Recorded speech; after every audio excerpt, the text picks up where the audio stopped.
שלום, אני רונית שלו, ואנחנו נדבר בקצרה על איך מדברים עם ילדים על מוות.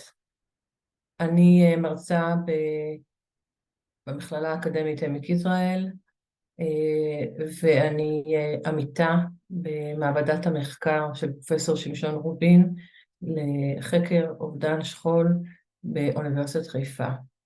אז תודה שמשון שהזמנת אותי.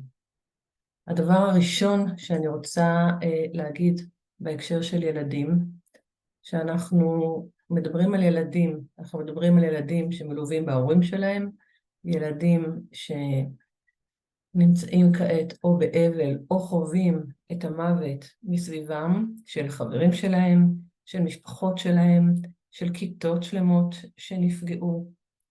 ובעדינות כתוב כאן שגרה שהופרה, אבל כל עולמם התהפך.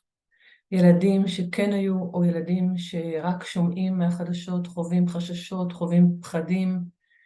פעמים רבות מצטרפת תחושה של בדידות לאובדן של הילד, ולכן חשוב לי להדגיש שיותר מתמיד ילדים זקוקים למבוגר. מבוגר שיתווך, מבוגר שיעניק נחמה, שיעזור לו לחוש הכרה, הבנה, יתמוך בו ויגיד לו, אני לא לבד, אתה לא לבד, אתה איתי ביחד, ואני מגן עליך ואני שומר עליך. לילדים אנחנו רואים את זה כל יום, ואנחנו שומעים סיפורים של ילדים שיחזיקו את הדלת, ואנחנו שומעים ילדים שההורים נפגעו והם שומרים על האח הצעיר. יש חוסן ויש כוחות והתמודדות, אבל הם עדיין זקוקים לנו המבוגרים. ולפעמים אנחנו המבוגרים, ההורים, עסוקים בקשיים שלנו ועסוקים בעצב שלנו, ולא מספיק מתפנים כדי להיות עבור הילדים. אז היום חשוב לי לתת כמה נקודות שהן מרכזיות ללוות את הילדים ולזכור עוד פעם. אחד הדברים הכי חשוב לילד זה שהוא תלוי בסביבה המבוגרת המקיפה אותו, והוא זקוק לה כדי להחזיק לו את היד ולעבור את התקופה המורכבת והקשה הזאת. הילדים צריכים לקבל הזדמנות גם להתאבל ולכאוב כמו ההזדמנות שניתנת למבוגר. לא כדאי לשלוח אותו לשכנים, לדודה, למישהו אחר. להפך, כדאי להגיד להם, אנחנו רוצים שתהיו כאן, שתהיו חלק מתהליך האבל. אנחנו נסביר לכם, אנחנו נגיד לכם מה קורה. לא להתעלם או לא להתייחס לאבל כי הילד זקוק לנו. התעלמות זה לא מגן עליו, הוא לא ירגיש מוגן, להפך זה פוגע בו ופוגע בהתפתחות שלו, כי הוא ישלים את הפערים בפחדים ואנחנו לא רוצים שזה יקרה. כל גיל, זה עכשיו אני מדברת מעבר לחלוקה לגילאים, כל הילדים והמתבגרים זקוקים למישהו שיעודד אותם לדבר על הרגשות שלהם וזקוקים לתמיכה. אז הבסיס שלנו לכל שיח עם הילדים, במיוחד בעת הזו, הוא יצירת מקום בטוח. ממש המקום הבטוח של כולנו נפגע. הגבולות של המדינה שלנו, הגבולות של הבית, הגבולות של הגוף. ילדים רואים, שומעים וחוששים קודם כל למקום הבטוח. אם אני רוצה לדבר עם ילדים על מוות, אני לא מתכנן 5 דקות שיחה ואז הולך לאנשהו, ואני לא עושה את זה לפני השינה. אני מוצא זמן שבו אני מוזן ומבוסת, והילד מוזן ומבוסת.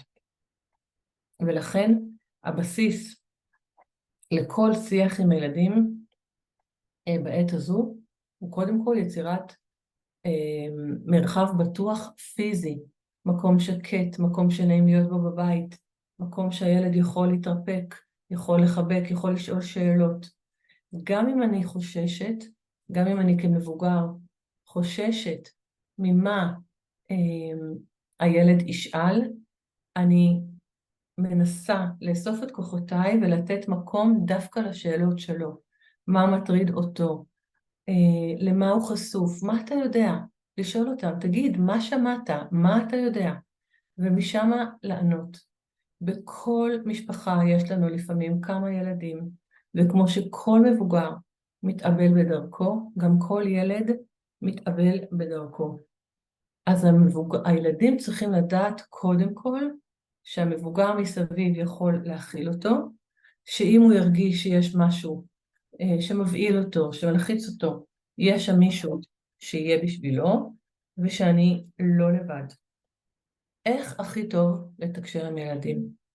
משפטים פשוטים, ברורים ורגישים, לא להציף אותם באינפורמציה, לא לתאר תיאורים גרפיים מיותרים ששמענו. ילדים לא תמיד ידעו לספר מה הם חווים, תספר לי, הוא לא יודע אפילו מאיפה להתחיל. עדיף שנשאל, תגיד מה אתה יודע, מה שמעת, איזה שאלות יש לך, ומתוך זה אנחנו נמשיך. אם הילד חרד ומפוחד ומתקשה להביע את האבל שלו, אנחנו יכולים להגיד לו, אנחנו איתך, שתדע שלפעמים החששות האלה הם קודם כל הם טבעיים תמיד, אבל לפעמים אפשר רגע להניח אותם בצד ולעשות פעולות של, של, של הפגה, של משחק. ילדים זקוקים גם למשחק גופני, לצאת, להיות בפעילות. הרבה מאוד פעמים השאלות הנפוצות שלהם יהיו, אבל למה זה קרה? למה הם עשו את זה? אנחנו, האמת, יכולים להגיד שהם במלחמה איתנו או לא, אבל אנחנו לא באמת יודעים כי אין הסבר לרוע.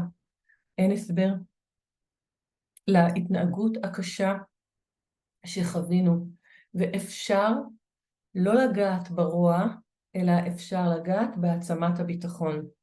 אני שומר עליך, אני מגן עליך, אתה לא תהיה בסכנה, אנחנו נעשה את הכל שנהיה ביחד. הדבר הנוסף מעבר למשפטים הברורים זה להגיד אמת. אני לא אומר שהאהוב בשמיים, ואני לא אומר שהוא לא כאן או הוא הלך, אני לא משתמשת במטאפורות. אני אומרת הוא מת, הוא נהרג, ואנחנו מתחילים בשפה פשוטה וגם לא מעריכים. הסבר קצר שהוא יוכל להבין, ואז לעצור ולהקשיב ולתת לו להיות. אנחנו לא רוצים לבלבל, אנחנו לא אומרים מילים שהם לא מת, כי אנחנו לא רוצים שהילד ימציא אחר כך סיפור שאולי האדם האהוב יחזור. תהיו מוכנים לזה שלמרות שנתתם הסבר והתכוננתם לקראתו, תהיה חזרתיות והילד ישאל שוב פעם ושוב פעם את אותה שאלה. זה לא אומר שאני לא מסבירה טוב, זה רק אומר שהוא זקוק לעיכול ולמנות קטנות כדי להקל את האינפורמציה. זה לא אומר שהוא לא מבין, זה אומר שהוא מתחיל תהליך העיכול הנפשי של מה שהוא חווה, והוא מנסה למצוא היגיון במה שקורה לו, ואנחנו עוזרים לו כי כל פעם השאלות חוזרות והוא רוצה שוב לרכוש את ההיגיון הזה, ואנחנו נהיה שם בשבילו וניתן שוב את אותו הסבר קצר, וניתן את אותה תמיכה שאמרתי קודם. גם אם כואב לנו לחזור שוב ושוב, זה מה שהילד זקוק. כשהמוות, כמו עכשיו, ברובו הוא אלים, טראומטי, יכול מאוד שהילדים יתקשו לישון בלילה, תחושה קשה של חוסר ביטחון, תחושות עזות של כעס ונקמה, ככה זה מרגיש, הכאב עולה, ואפשר להגיד לילדים בכנות שאנחנו כועסים, והצבא שלנו עכשיו פועל לתפוס את המחבלים, לפגוע במי שפגע בנו, מותר לחשוב מחשבות של נקמה, זה לא אומר שאנחנו נוקמים בעצמנו, יש לנו מדינה שתגן עלינו, יש לנו צבא שיגן עלינו, וההצעה היא אם אפשר רגע להיות וכמה שיותר פעילות פיזית, אקטיבית, לא מילולית, כי אין מילים, לא לנו ולא לילדים בעת הזו. גם כשיש ילדים שהם לא בבית שלהם, שהם לא במרחב הבטוח שלהם, אדרבה אנחנו צריכים ליצור מרחב בטוח גם בתוך המלון, גם בתוך המקום שפינינו, גם בבית שאנחנו מתארחים, מקום שהילד ירגיש שהוא בטוח, שיש שם דלת לסגור, ומבוגר שישמור על הדלת להיות איתו. אנחנו יכולים לראות שילדים ומתבגרים יגידו לנו שכל תפיסת העולם שלהם השתנתה ממש בן רגע, ממקום שהייתי ילד שמח ופעלתן, אני יכול להיות ילד שחושש לצאת, אם זה ילדים אולי דתיים שיכולים להביע ערעור באמונה באלוהים, תנו להם להביע, אל תשפטו אותם, אל תתקנו, אל תשנו, רק להקשיב. אנחנו גם נראה התנהגויות חדשות לפעמים, של כעס, של זעם, של קשיי התנהגות, של מבוכה, של פחד. גם הם בעת הזו לגיטימיים, בוודאי נורמליים. שוב ושוב להיות עם הילד, לתמוך, להקשיב ולתת תוקף לרגשות שלהם, לתת תוקף לדברים שהתפרקו. זה בסדר לבנות ואז לפרק ולהרגיש שוב שאני יכול לבנות שוב ולפרק. אפשר להוציא את הכעס על הדף, אפשר לקשקש ולהרגיש רגשות עזים של זעם וכעס, אבל בלי לפגוע כמובן בעצמם ובאחרים, וליצור מרחב למשחק. ילדים הרבה פעמים יעדיפו משחק מאשר דיבור, כמו שאמרתי, ולתת לזה מקום.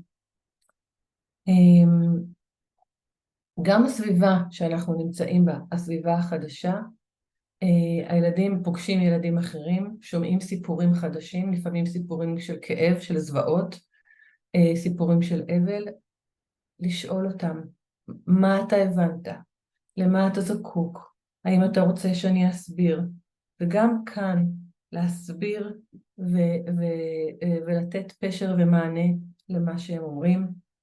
לנסות לשמור על שגרה למרות שזה קשה, למרות שמי שפונה זה קשה, למרות שאם אנחנו עדיין בבית שלנו אנחנו נצמדים לחדשות או למה שקרה, ואנחנו זקוקים בעצמנו אולי למשהו אחר, אבל יש לנו אחריות על הילדים, ואנחנו צריכים לייצר שגרה של שינה, של אכילה בזמן, של הפסקת המשחק ומעבר למשהו אחר. ולזכור, המוות היה כל כך אלים, ילדים מרגישים חוסר אונים, אבדה להם השליטה, והשליטה יכולה לחזור בדברים הקטנים, ולתת להם לבחור מה הם לובשים, לבחור מה הם רוצים לאכול, לתת להם, האם תרצה לקחת את החתול החוצה, או האם אתה רוצה לשחק איתו בפנים. כל בחירה כזאת מחזירה לו שליטה, אני מחליט, אני בוחר. אז חשוב לי להגיד לסיום, שוב, אנחנו המבוגרים, אנחנו נותנים את המסגרת, את הכיוון למה שקורה לילד. הילד ממשיך ומתפתח. במהלך השנים אנחנו נראה שגם האבל מתפתח ומשתנה, אבל ילדים מבקרים כל פעם מחדש באזור המוות. זאת אומרת, יכול להיות שבעוד חודשיים הם יחזרו לבית הספר ויחזרו אליכם שוב עם שאלות. יכול להיות בכל תקופה של התפתחות גילית הם יחזרו עם שאלות. תזכרו כל פעם את ההסבר הקצר. גם אם הילדים צעירים מאוד, תינוקות, פעוטות, גם אם אין להם הבנה קוגניטיבית להבין מה זה מוות, הם מרגישים את העצב, את האבל. אז האבל הוא לא היכולת להבין, האבל הוא על היכולת להרגיש. ולכן כל ילד שיכול לאהוב, הוא ילד שגם מתאבל ומרגיש עצב. ולכל ילד מגיע כמידת יכולתו לדעת מה קרה. אז כל ילד שגדול מספיק לאהוב את ההורים שלו, גדול מספיק להתאבל. תנו להם את המקום, שתפו אותם, ראו בהם חלק מתהליך האבל.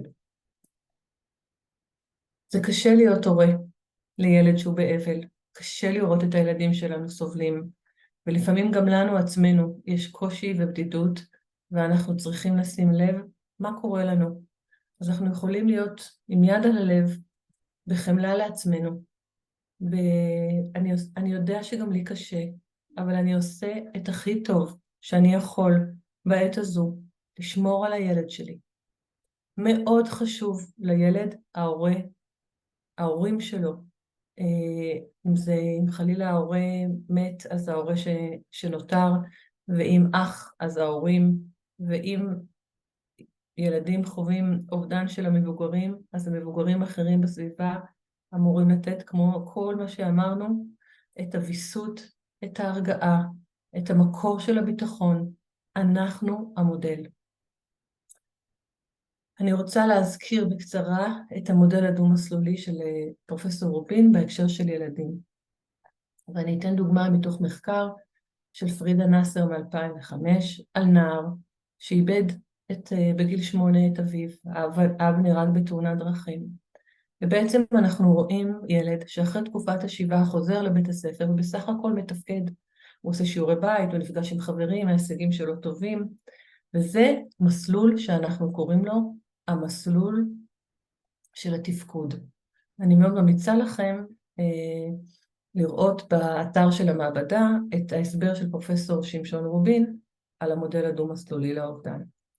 במסלול אחר, במסלול הקשר לנפטר, הילד מרגיש כי אבא שלו צופה בו, מגן עליו, עוזר לו, ולפעמים הוא חולם עליו, הוא מתבונן באלבומים, והוא שומע את אמא מספרת עליו. אבל יכולה להיות גם אפשרות אחרת, שאותו ילד מתקשה לתפקד בשיעורים, נמנע מלשחק עם חברים, לא עושה שיעורי בית, כועס, מתווכח, ובלילה גם מרגיש אשם, שאולי אם הוא היה עם אבא באוטו, הוא יכול היה להזהיר אותו, אולי התאונה הייתה נמנעת, אולי הוא יכול היה להציל אותו. לילדים, מעבר לשני המסלולים, התפקוד והקשר לנפטר, אנחנו יודעים שיש את המסלול שקשור להורים, ההורים שנותרו. וההורים הרבה מאוד פעמים הם בעצמם, או ההורה שנותר, הם נוכחים נפקדים, ממש כמו הילדה שבתמונה בפסל שאתם רואים כאן, שהיא שקופה כי היא מנסה לנחם, אבל אותה בינתיים לא רואים. אז תשימו לב איך אנחנו יכולים לראות את הבדידות של הילד, לתת לו את המבט שהוא זקוק לו ולהיות איתו. הם פחות זקוקים, הילדים, לפרטים מדויקים על המוות, אבל הם זקוקים לדעת שהצרכים הבסיסיים שלהם ימולאו. מי ייקח אותי מבית הספר או מהגן? מי יכין לי לאכול? מי יוציא אותי מהמקלחת עטוף במגבת? ומי ישכיב אותי לישון? מומלץ כי ההורים באמת ייקחו פסק זמן לחשוב, לתכנן. איך אני אומר את זה? תתייעצו עם אנשי מקצוע, וכפי שאמרתי, יכולה להיות חזרתיות ואנחנו ניתן לה מענה. אני רוצה לסיים במסרים ברורים שאנחנו יכולים להגיד לילד, כשהמסר העיקרי, אני איתך. זה בסדר להיות עצוב, זה באמת קשה עבורך. אני כאן, איתך. בוא, תספר לי על זה. אני שומע אותך. זה באמת מפחיד, או קשה, או עצוב. אני אעזור לך לעבור את זה, אנחנו נעבור את זה ביחד. אני מקשיב לך. אני שומע שאתה זקוק למרחב, אז זה בסדר, לא נדבר עכשיו, אבל אני כאן קרוב. אם תרצה אותי, אני אהיה כאן מיד. וכן, אתה צודק, ילד שלי, זה באמת לא הוגן, וזה לא פייר מה שקרה. אז אני רוצה להגיד לכם שיש לנו הרבה כוח כהורים, כמבוגרים, יש לנו הרבה משמעות לעזור לילדים שלנו, ללוות אותם ולהיות איתם. תודה רבה.